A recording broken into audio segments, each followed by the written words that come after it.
करतोय आपण अध्यक्ष भाषण इथं व्यक्त करावं, संपन्न करावं.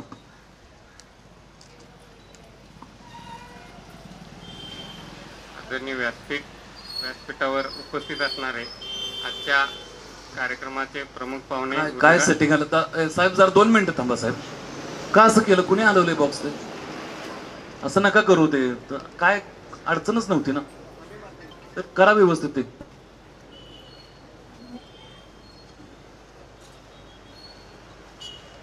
आजच्या कार्यक्रमाचे उद्घाटक चितळे उद्योग समूहाचे संचालक माननीय अतुल चितळे साहेब, या पतसंस्थेचे चेअरमन माननीय अनिल लाड साहेब, या ठिकाणी उपस्थित असणारे स्टेजवरील सर्व मान्यवर, समोर उपस्थित असणारे सर्व मान्यवर, सर्वांची नावं घेत नाही, वेळ खूप झालेला आहे.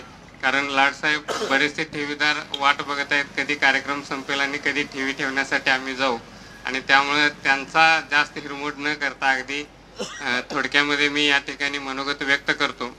खरं तर किसान पतसंस्थेची जी टॅगलाईन आहे ती मी आत्ता वाचली.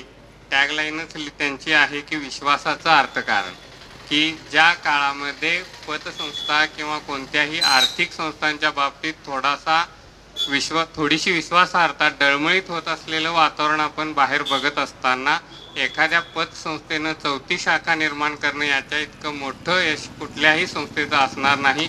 इतकं चांगलं यश या संस्थेनं मिळवलेलं आहे. आणि नक्कीच आज 4थी शाखा सुरू झालेली आहे. जसं साहेबांनी सांगितलं की दुसऱ्या जिल्ह्यामध्ये या, आम्ही नक्कीच कोल्हापूर जिल्ह्यामध्ये तुमचं स्वागत करू साहेब. नक्कीच आपली लवकरच शाखा कोल्हापूर जिल्ह्यामध्ये येईल ही अपेक्षा आहे. कारण आजपर्यंत या संस्थेचा इतिहास मी वाचून बघितला की आत्तापर्यंत या संस्थेला नेहमीच स्थापनेपासून ऑडिटचा अ वर्ग मिळालेला आहे, आणि आजपर्यंत संस्था स्थापन झाल्यापासून 13% डिव्हिडंड या संस्थेनं प्रत्येक सभासदाला प्रत्येक वर्षी दिलेली आहे. ती खूप मोठी अचिव्हमेंट आहे, आणि खरोखरच संस्थेचं आणि सर्व संचालकांचं मनापासून कौतुक करतो. संस्थेची इतकी प्रगती होण्यापाठीमागे मला असं वाटतंय की संस्थेचे संस्थापक चेअरमन जे आहेत लाड साहेब, तर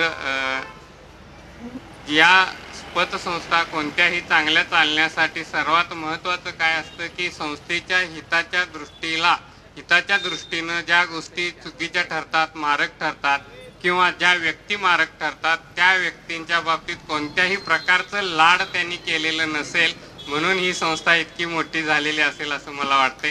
जरी त्यांचं आडनाव लाड असलं तरी संस्थेच्या हिताच्या आड येणाऱ्या कोणत्याही गोष्टी किंवा व्यक्तींचं सुद्धा त्यांनी लाड केलेलं नसेल, म्हणूनच ही संस्था आजपर्यंत 4थ्या शाखेपर्यंत आलेली आहे. खूप खूप अभिनंदन साहेब तुमचं.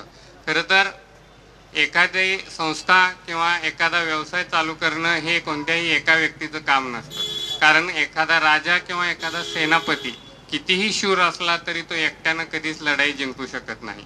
आणि मला नक्कीच वाटतं की जसं लाडसाहेब प्रयत्न करतायत तसेच त्यांचे सर्व संचालक आणि सभासद हे सर्वजण त्यांना साथ देत आहेत, आणि म्हणूनच ही संस्था आज एवढ्या चांगल्या पद्धतीनं कार्यरत आहे. आणि त्यामुळं या संस्थेशी संबंधित सर्व सभासद, सर्व संचालक यांचंही मी अगदी मनापासून अभिनंदन करतो, त्यांचंही कौतुक करतो. खरं तर असं म्हणतात मराठीमध्ये की तप केल्याशिवाय पत मिळत नाही, आणि तुम्ही नक्कीच खूप तप केलेलं आहे, आणि या केलेल्या तपाचा परिणाम म्हणजे आज आपली एवढी मोठी पत निर्माण झालेली आहे. आणि म्हणून ही जी पत आहे ही इथून पुढच्या काळामध्ये ही कायम अशीच राहील. कारण तुमची टॅगलाईनच आहे विश्वासाचं अर्थकारण. तुमच्यावर लोकांनी ठेवलेला विश्वास हा नक्कीच तुम्ही सार्थ ठरवाल ही या ठिकाणी नक्कीच मला खात्री आहे. खरं तर आज कोणताही व्यवसाय असू दे किंवा कोणतीही संस्था असू दे, यामध्ये सगळ्यात महत्त्वाच्या 2 गोष्टी आहेत. एक म्हणजे आपण देणारी सेवा, आणि दुसरी गुणवत्ता.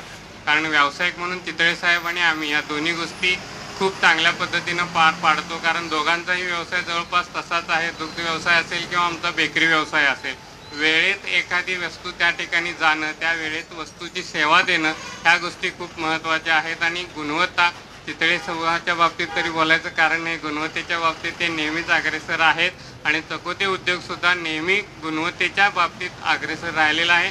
चांगल्या गुणवत्तेचे प्रोडक्ट आपण तुमच्यासाठी देण्यासाठी प्रयत्न करत असतो, आणि तशीच या ठिकाणी सुद्धा या पतसंस्थेच्या माध्यमातून चांगली सेवा आणि चांगली गुणवत्ता देण्याचा प्रयत्न या सर्वांनी केलेला आहे. आणि त्यामुळं या पतसंस्थेचा आज एवढा मोठा विस्तार आपल्याला दिसत आहे. मगाशी सरांनी सांगितलं की भिलवडीमध्ये थोडंसं पूर आल्यानंतर परिस्थिती थोडीशी कही झालेली आहे, पण त्याच वेळी सरांनी हेही सांगितलं की भिलवडीमध्ये सगळीकडच्या पतसंस्था येत आहे. याचाच अर्थ या गावामध्ये खूप मोठं आणि चांगलं सधन गाव आहे. जसं आपल्या मगाशी यांनी सांगितलं सूत्रसंचालकांनी की सहकारातला एक मोठं गाव म्हणून या गावाकडे बघितलं जातं आणि या गावामध्ये किसान नागरी सहकारी पतसंस्थेचं चौथी शाखा या ठिकाणी उद्घाटन झालेली आहे. नक्कीच या 4 ते 40 होतील ही अपेक्षा या ठिकाणी व्यक्त करतो आणि पुन्हा एकदा आपल्या सर्वांचे या ठिकाणी आभार व्यक्त करून संस्थेच्या पुढील वाटचालीस शुभेच्छा देतो. चकोते उद्योग समूह नेहमीच आपल्या संस्थेसाठी काही कोणत्याही प्रकारची मदत लागली तर ती करण्यासाठी सदैव तत्पर असेल अशी या ठिकाणी ग्वाही देतो आणि थांबतो. धन्यवाद. धन्यवाद साहेब, खूप छान पद्धतीने आपण व्यक्त झालात. आभारासाठी आमंत्रित करतोय देवानंद